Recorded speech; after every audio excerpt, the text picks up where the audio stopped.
Parfait. Donc, vous m'entendez. Reste à voir si vous allez me comprendre. Ça, c'est autre chose.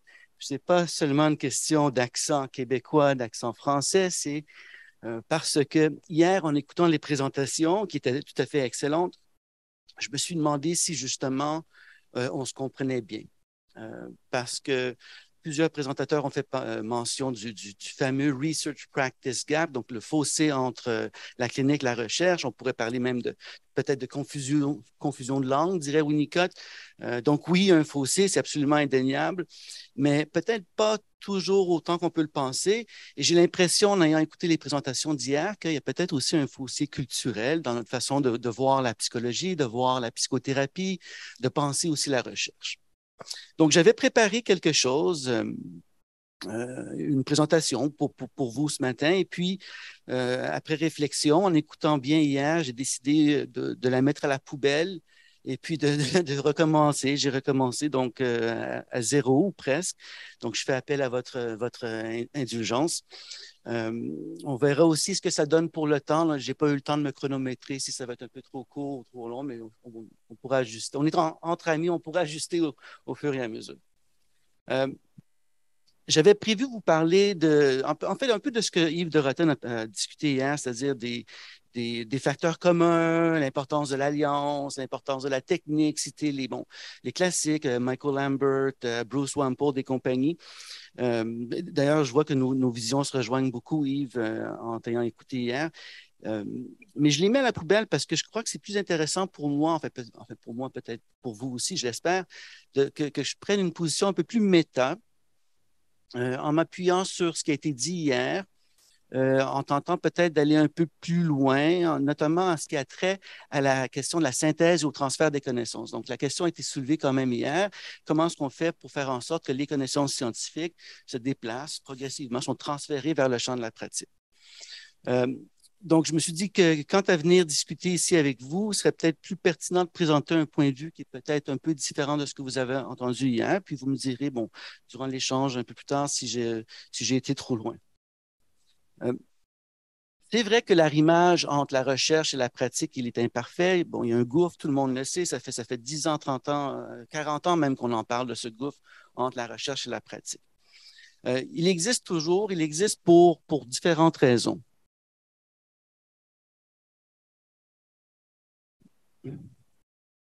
Donc, c'est pas next, c'est le clavier. Ah, j'allais. Oui, c'est ça. Je voulais que vous veniez me rendre visite, c'est pour ça. Je m'ennuyais tout seul. Je vais sûrement le refaire. Oh.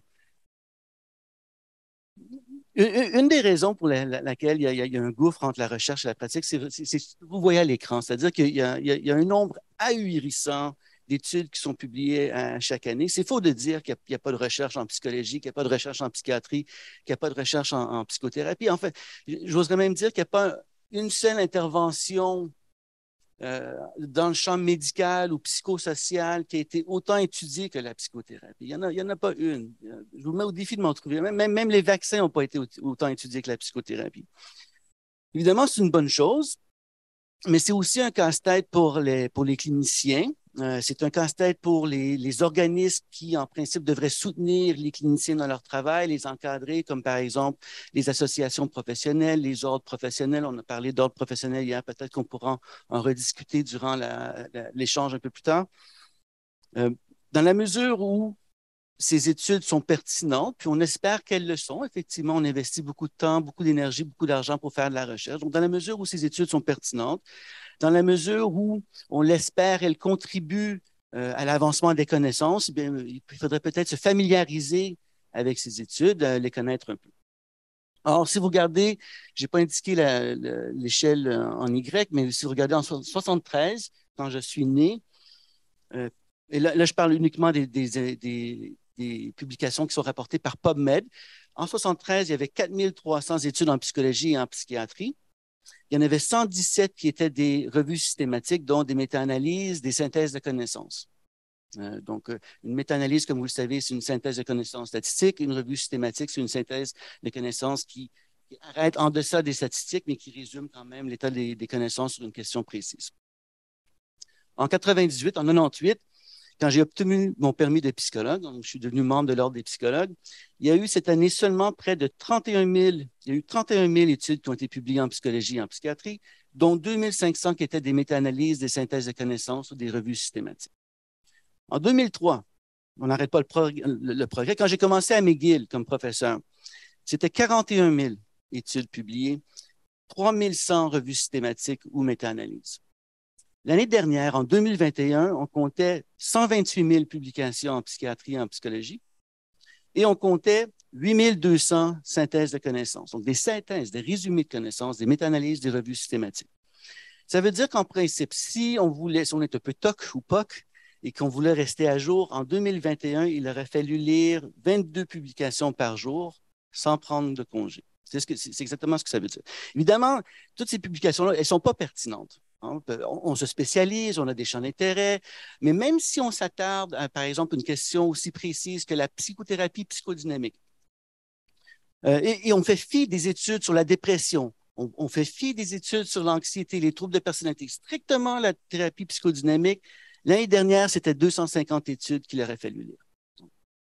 Tout ça pour dire que même si on est très sélectif, même très, très sélectif, c'est tout simplement impossible de rester à jour, c'est impossible de lire tout ce qui est produit par les chercheurs. C'est strictement impossible.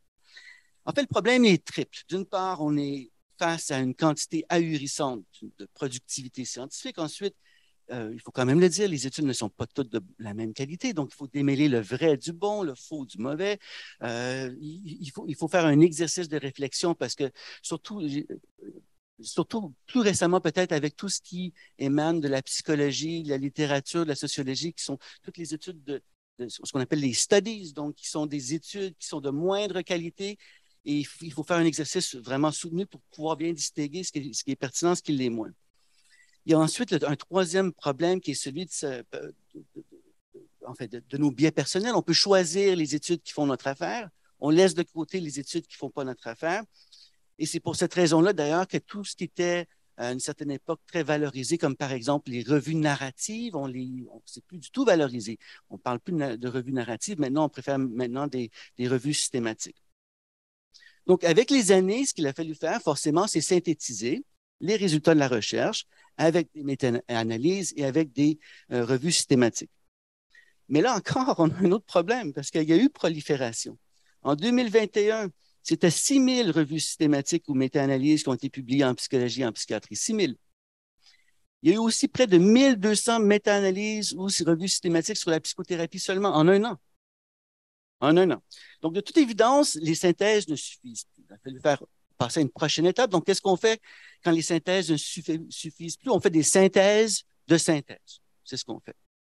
Donc, on a commencé à faire des synthèses qui visent à résumer plusieurs synthèses, plusieurs méta-analyses, plusieurs revues systématiques.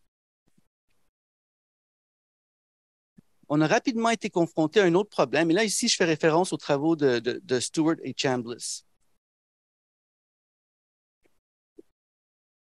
On fait des études sur l'utilisation de la science par les cliniciens. Oui, les études scientifiques, c'est important. On est tous d'accord. Oui, les synthèses, c'est important. Oui, les synthèses de synthèse, c'est important. Mais les cliniciens ne les lisent pas. Ils ne les lisent pas parce que, entre autres, ces études n'ont pas été rédigées pour des cliniciens. C'est pas écrit pour des cliniciens. C'est pas écrit dans le langage des cliniciens. Donc, quand on parle de statistiques, les cliniciens décrochent. Ça ne donne rien de parler de facteurs d'hétérogénéité ou de taille d'effet, de R, de P, bon, et compagnie. Les cliniciens n'écoutent pas ça, c'est pas ce qu'ils recherchent. Ce qu'ils veulent, eux, ce sont des résumés. C'est ce que vous voyez à l'écran, mais surtout, ce qu'ils veulent, ce sont des vignettes cliniques qui résument les résultats de recherche. Donc, il faut parler le langage des cliniciens. Par ailleurs, on sait aussi que les cliniciens préfèrent s'appuyer sur leur expérience clinique, sur leur intuition ou encore sur des collègues. Et en dernier lieu seulement, ils s'appuient sur la recherche scientifique. Ça veut dire que ça nous donne quand même une piste intéressante à explorer, même si ce n'est pas nouveau. La formation continue, ce n'est pas une nouveauté, ça fait longtemps qu'on en fait, mais ça nous donne une piste intéressante pour pouvoir soutenir le transfert des connaissances de la recherche vers la pratique. Donc, partant de l'idée que les cliniciens aiment améliorer leurs compétences cliniques, qu'ils aiment le contact avec les collègues, qu'ils préfèrent la lecture, les échanges, la formation continue à une lecture si désagréable, si ardue des articles. Vous savez, mes étudiants, moi, souvent, ce qu'ils font quand ils lisent un article scientifique, ils lisent l'introduction parce qu'il y a la théorie. Ensuite, on saute les résultats parce que c'est pas intéressant. Et puis même, on saute surtout la méthode, puis on tombe tout de suite dans la discussion pour voir ce que les gens disent. Or, comme chercheur, on sait très bien que ce qui est le plus important, c'est vraiment la méthodologie. Et puis même par après, les résultats sont même secondaires à la méthode. Donc, partant de l'idée que les cliniciens aiment améliorer leurs compétences, il y a plusieurs organismes. Je ne sais pas si c'est le cas ici en France, mais au Canada, c'est comme ça, aux États-Unis aussi. Les organismes qui encadrent l'exercice de la psychothérapie, qui encadrent les médecins, qui encadrent les psychiatres, les psychologues, ont mis en place des programmes de formation continue pour faire en sorte que, justement, il y ait un transfert des connaissances et puis que les cliniciens soient exposés à des résultats de recherche. Donc, moi, par exemple, au Québec, à titre de psychologue, je dois faire 90 heures de formation continue par année, pas par année, pardon, par cycle de 5 ans, ce que ça veut dire en moyenne 18 heures par année. C'est pas beaucoup, mais c'est quand même une formation qui est obligatoire. Et pour qu'elle soit reconnue, cette formation-là, donc, je dois rendre des comptes de façon régulière, annuellement. Je dois rendre compte des ateliers de formation continue que je fais à l'ordre des psychologues. Et les ateliers doivent être préapprouvés. Donc, je ne peux pas prendre n'importe quel atelier de formation. Les ateliers doivent être préapprouvés par l'ordre des psychologues. Et à ce moment-là, seulement, je peux faire compter ces heures de formation comme étant des heures véritablement de formation continue et rencontrer mes 90 heures d'obligation de formation continue. Un des critères pour que l'ordre reconnaissent, enfin, il y a plusieurs critères, mais un des critères pour que l'ordre reconnaisse la validité d'une formation continue, donc pour qu'ils la préapprouvent, pour qu'ils approuvent une formation, c'est qu'elle soit appuyée par des données probantes, donc appuyée par la recherche, ce qui voudrait dire, en principe, vous me direz que la formation continue devrait être un mécanisme idéal pour favoriser le transfert des connaissances de la recherche vers la pratique. Bon, c'est génial. Malheureusement, ça ne fonctionne pas tout à fait comme ça.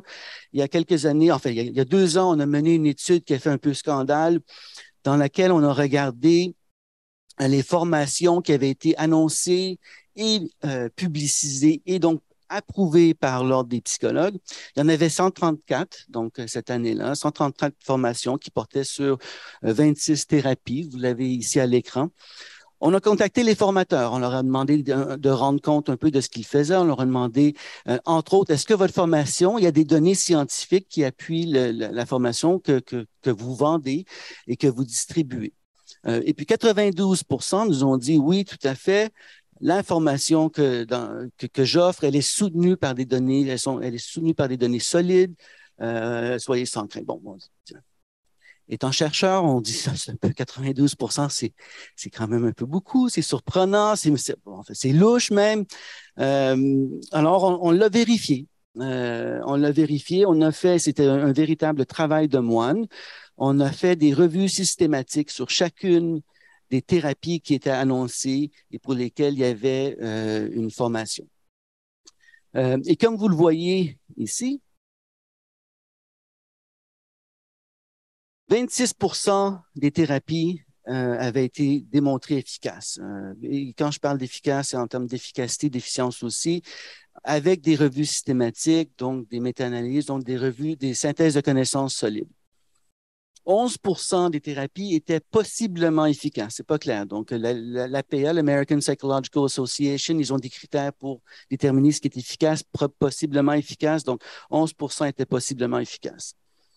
1 sur 5, 19% avait été démontré efficace, mais pour un autre trouble. Donc, ça, c'est quand même intéressant parce qu'en principe, si on suit la logique de l'APA, à tout le moins, il y a une association qui est faite entre un diagnostic et puis, on pourra en discuter plus tard, et puis le type de psychothérapie. Donc, dans le cas de ces thérapies, de ces formations-là, c'était des formations, par exemple, une formation sur l'utilisation du mindfulness, qui est une thérapie qui fonctionne bien pour pour le trouble dépressif, mais qui, par exemple, pour le trouble anxieux, a des effets iatrogènes négatifs. Donc, il ne faut pas utiliser le mindfulness pour le trouble d'anxiété sociale. Donc, c'était le genre de dérive qu'on voyait, des gens qui prenaient une thérapie en se disant, ma thérapie, elle est soutenue empiriquement ou elle est validée, j'aime pas vraiment le terme, mais il y a des données qui soutiennent la validité ou l'importance ou l'efficacité ou l'efficience de ma thérapie, mais avec une population donnée, puis ils la prennent et l'appliquent tout simplement à une autre population sans faire l'exercice de voir si effectivement c'est aussi efficace ou efficient avec cette autre population. Et puis, il y avait 42 donc 42 des formations, des thérapies pour lesquelles il n'y avait absolument, absolument aucune donnée scientifique.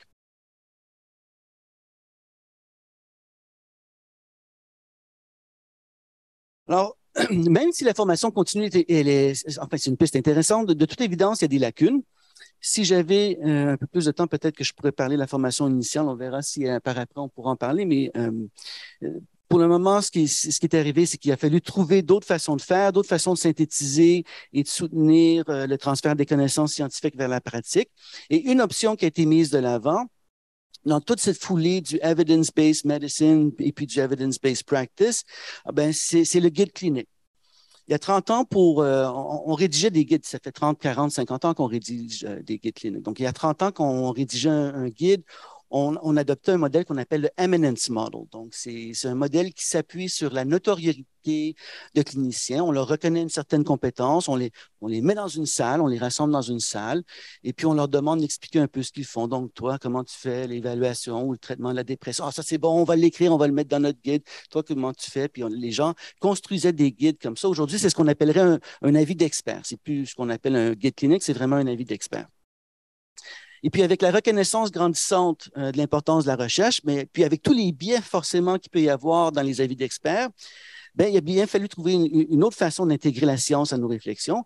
Et on a développé donc des guides cliniques qui prennent en considération la recherche, qui sont de plus en plus complexes, si bien que maintenant, on produit plus seulement des guides, mais on produit des guides pour produire des guides. Donc, il y a de la recherche qui porte sur les guides. Moi, je fais de la recherche sur la validité des guides.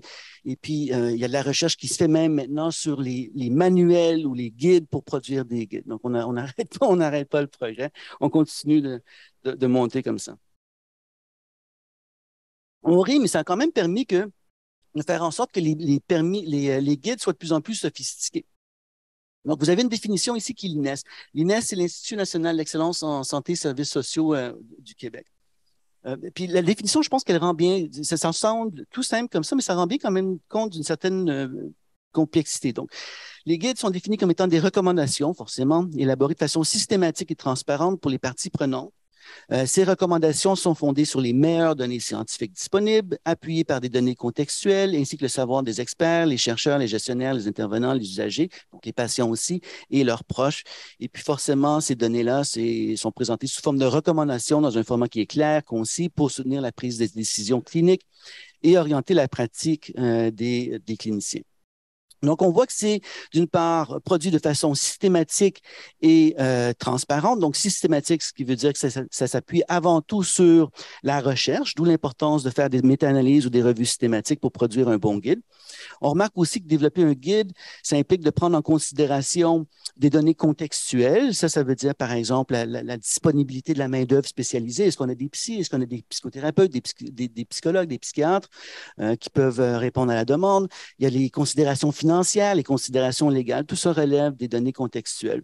Et puis, il y a forcément aussi les données expérientielles, c'est-à-dire le point de vue ou l'expérience des usagers, des patients, des soignants, des gestionnaires, et ainsi de suite, et ainsi de suite. Contrairement, en fait, quand je parle souvent de guide, les gens me disent, ah oui, mais ça, c'est comme un cookbook. Hein, vous savez, non, c'est pas un cookbook. C'est pas un traitement manualisé. Un traitement manualisé, c'est complètement autre chose. On n'est pas du tout dans le même registre. Ce que les guides font, c'est de présenter des recommandations, des orientations qui rendent compte d'une convergence. Donc, il faut qu'il y ait convergence entre les données scientifiques, contextuelles et expérientielles. Et ça nous donne des indications qu'on peut aussi refuser de mettre en pratique. C'est à nous de choisir. Donc, les professionnels, ils exercent leur jugement professionnel. Et c'est des guides les guides semblent aider. Quand ils sont de bonne qualité, ça semble aider. Donc, on voit dans la littérature qu'en utilisant des guides, c'est bénéfique en termes d'amélioration qu'on peut observer chez les patients. Donc, on améliore l'outcome des interventions. On améliore aussi l'économicité des interventions. Il y a une variable modératrice, une variable confondante plutôt, c'est que les résultats sont parfois contradictoires, c'est-à-dire que certaines études démontrent que certains guides n'ajoutent absolument rien, d'autres études vont même démontrer que certains guides nuisent à l'effet qu'on cherche à obtenir. Et une des raisons qui est mise de l'avant pour expliquer justement cette variance-là dans la qualité, dans l'effet des guides, c'est la qualité des guides.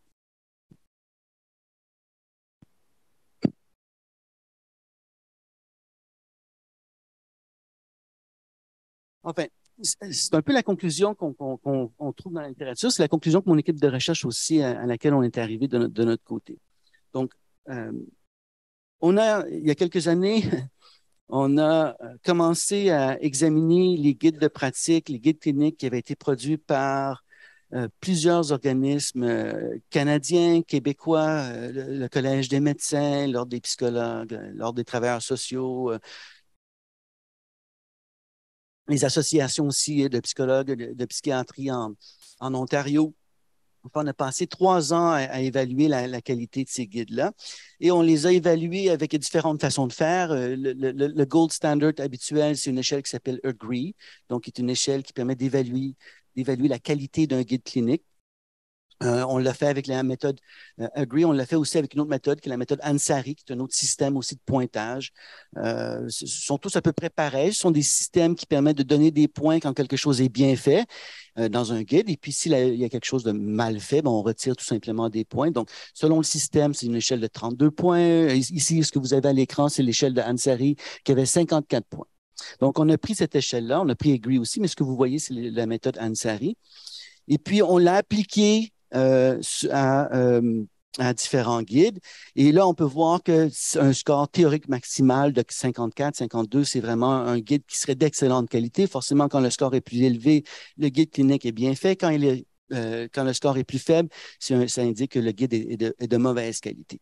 Ici, c'est absolument indéniable. Les résultats sont catastrophiques. Si vous regardez ça, ce sont 5 guides qui ont été produits par l'Ordre des psychologues du Québec. Vous avez des scores de 2 sur. On peut les voir en pourcentage aussi. 3. C'est comme un bulletin de notes. Un score de 4 la note finale. 15 11 13 26 Donc, ça veut dire que ce sont des guides qui ont été produits d'une façon qui est plutôt aléatoire, qui n'est pas conforme aux bonnes pratiques dans la production de guides. Ils sont donc de mauvaise qualité. Et c'était vraiment la même chose d'ailleurs pour les guides du Collège des médecins, l'Ordre des médecins, les travailleurs sociaux. En fait, la plupart des organismes non en fait, paragouvernementaux, que ce soit au Québec ou ailleurs au Canada, avaient des guides qui étaient plutôt de mauvaise qualité. Ce qui veut dire qu'on est confronté à un nouveau problème en tant que clinicien.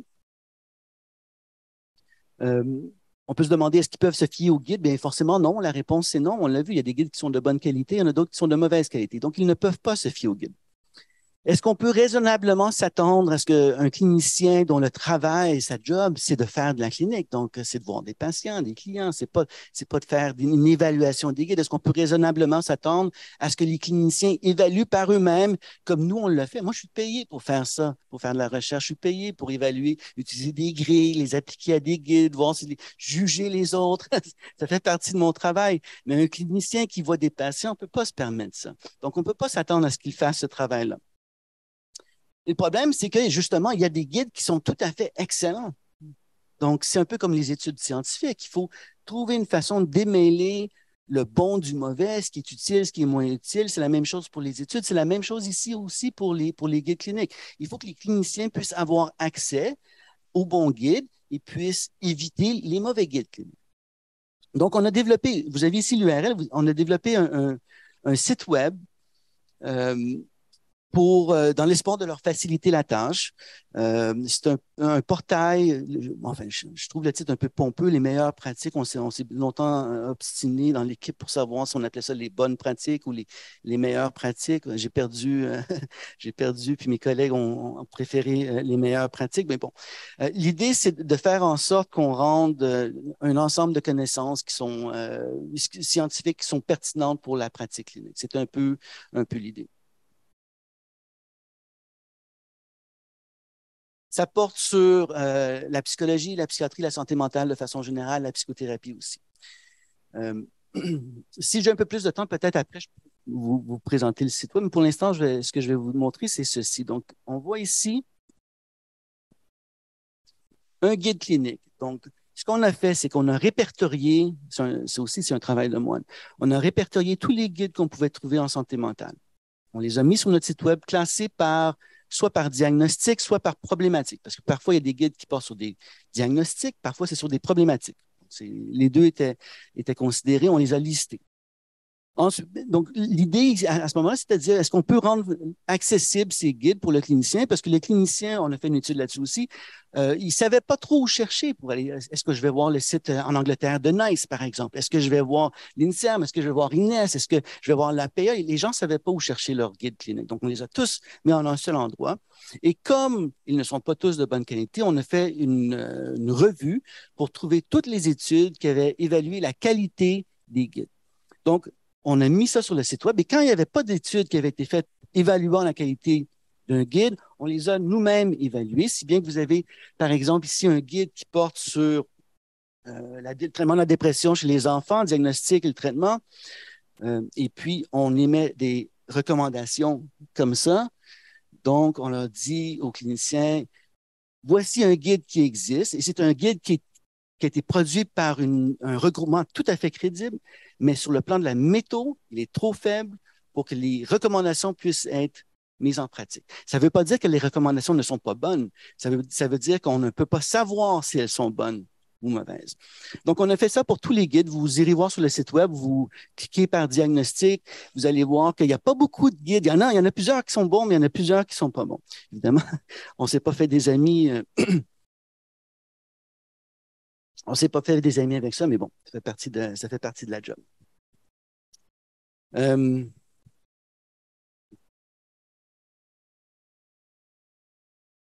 L'idée avec ça, c'est que on cherche à soutenir ce qu'on appelle l'evidence-based practice. Donc, ce que vous avez à l'écran, c'est je ne sais pas si c'est clair, mais la résolution n'est pas très bonne, mais c'est une position qui a été adoptée par la Société canadienne de psychologie, qui est très similaire à celle de l'American Psychological Association. En fait, plusieurs organismes en psychologie. En médecine, ils ont des systèmes un peu similaires aussi en psychiatrie avec la question de la gradation de la preuve. Donc, l'idée, c'était de soutenir les cliniciens en leur disant, pour avoir une pratique qui serait conforme à une pratique selon les données probantes, il faut que vous ayez cherché tout ce qui est synthèse de connaissances de bonne qualité. C'est ce que vous voyez en haut de la pyramide. C'est un peu comme une pyramide de crédibilité, si vous voulez. Donc, en haut, vous avez ce qui est plus crédible, les guides cliniques qui ont une bonne validité interne-externe, les bonnes revues de synthèse qui ont une bonne validité interne et externe. Et puis tout en bas, vous avez ce qui relève un peu plus des données non publiées, l'opinion personnelle, qui n'est pas la même chose que l'opinion professionnelle. L'opinion professionnelle, c'est l'articulation de tous ces éléments-là, mais mon avis personnel, c'est pas très crédible, ce que je vous dis, enfin, peut-être que j'ai raison, peut-être que j'ai pas raison, mais il n'y a pas moyen pour vous de le savoir. Et puis ensuite, les avis d'experts aussi, dont j'ai parlé plus tôt, ce n'est pas aujourd'hui considéré comme étant un bon niveau de preuve. Donc, le raisonnement derrière ça, c'est qu'on s'informe sur les synthèses de connaissances, on essaie en fonction de ces données et d'autres données aussi, pas juste la recherche, mais on les prend en considération et on informe notre traitement. C'est la boucle que vous avez en haut, mais c'est pas tout parce que souvent, quelqu'un y a fait allusion hier, c'est-à-dire que les gens confondent souvent tout ce qui est données populationnelles et cas. Donc, quand on parle de l'efficacité d'une psychothérapie, c'est appuyé sur des données populationnelle. Donc, j'ai été consultant pour le ministère de la Santé au Québec pendant quelques années. Puis ça, c'est un argument qui revenait souvent. Le gouvernement disait, on sait que les TCC fonctionnent. Dorénavant, les psys vont faire que des TCC en première ligne. Ouais. Mais ils ont raison. Quand on regarde les données populationnelles, ils ont raison. Les TCC fonctionnent. Mais le psy, dans son bureau, fonctionne pas avec une population, c'est du cas par cas. Donc, il a aussi raison quand il dit, mais ça marche pas. Donc, c'est vraiment une question de niveau d'attention. Est-ce qu'on porte notre intérêt à des populations ou à des individus? Mais bon. Comme les données portent sur des populations, forcément, on ne sait pas si ça va se traduire en effet pour chaque patient. Donc, ce que la Société canadienne de psychologie a fait, c'est ils ont dit, ben, on va s'attarder en plus à l'effet particulier individuel du traitement. Donc, l'American Psychological Association, ils ont pris, la division 12, ils ont pris une approche qui est un peu différente. Ils ont pris l'approche, les gens confondent souvent de l'EST, Empirically Supported Therapies. Donc ça, c'est vraiment une liste de thérapies qui ont été validées. Et puis la réflexion clinique s'arrête là. Mais ça, c'est pas une pratique selon les données prenantes. C'est une pratique selon les EST, les thérapies validées ou soutenues empiriquement. Les données probantes, ça implique aussi une pratique selon les données probantes, ça implique de regarder ces recherches, mais aussi les recherches sur les facteurs communs, l'alliance, bon, tout ça. Et aussi, en plus de ne pas s'arrêter là, mais d'aller voir individuellement l'effet de la thérapie pour chaque patient. C'est ce qu'on appelle le suivi en continu.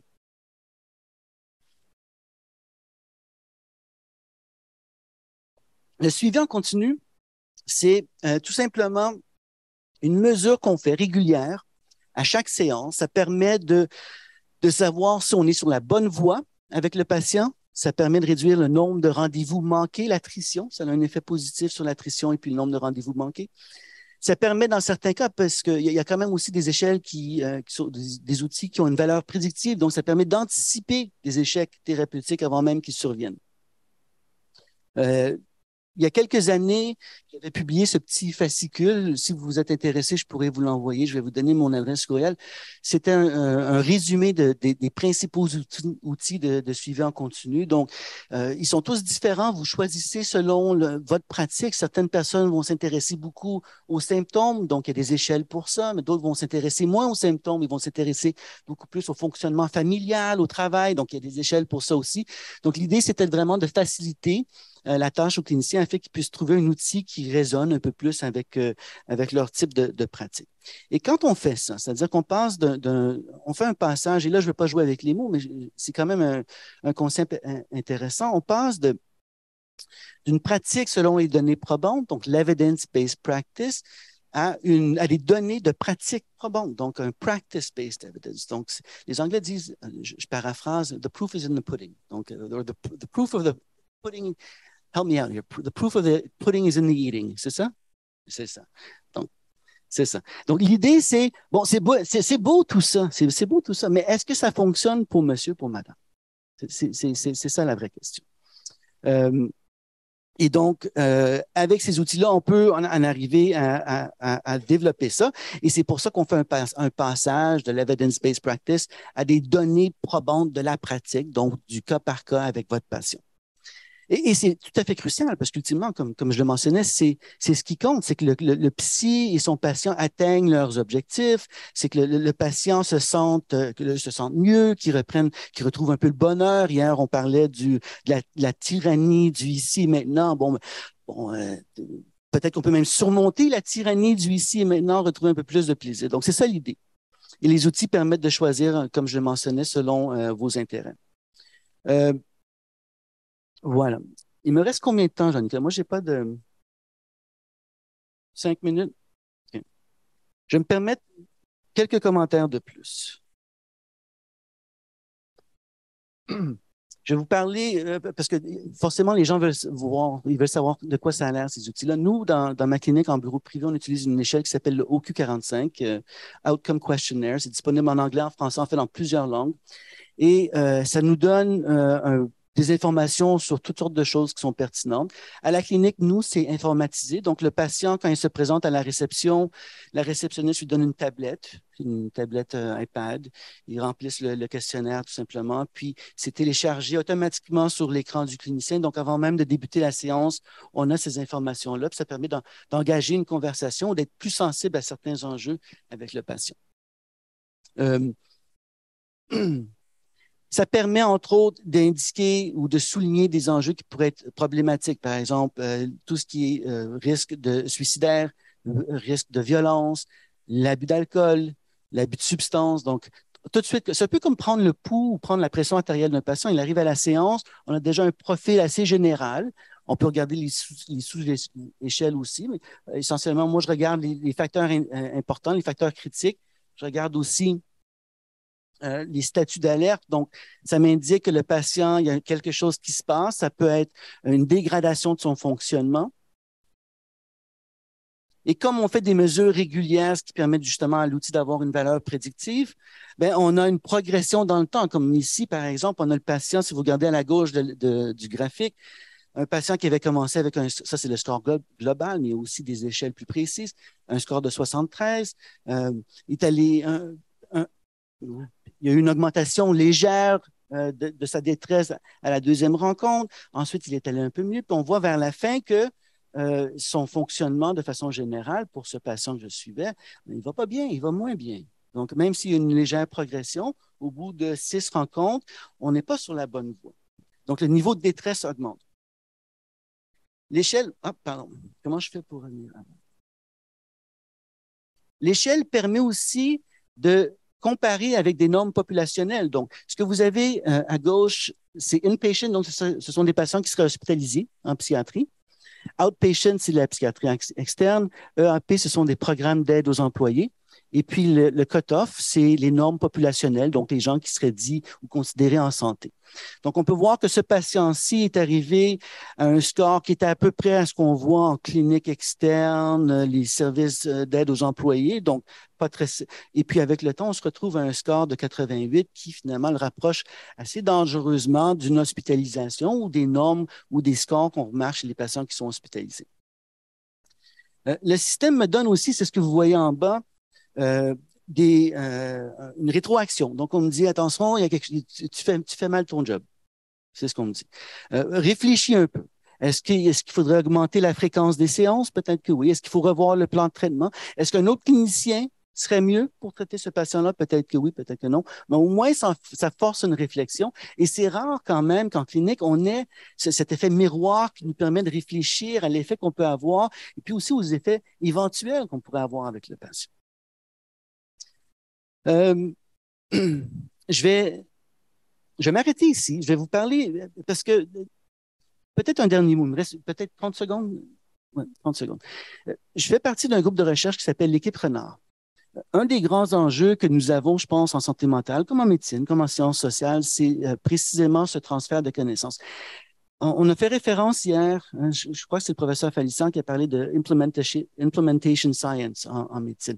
On a l'équivalent en santé mentale, on a l'équivalent en médecine psychiatrique et puis en psychologie. D'ailleurs, les psychologues jouent un rôle très important en matière de transfert et synthèse de connaissances. Maintenant, on a des équipes de recherche qui se dédient entièrement à l'étude des meilleures façons pour transférer les connaissances. Comment influencer. Les compagnies pharmaceutiques le faisaient depuis longtemps.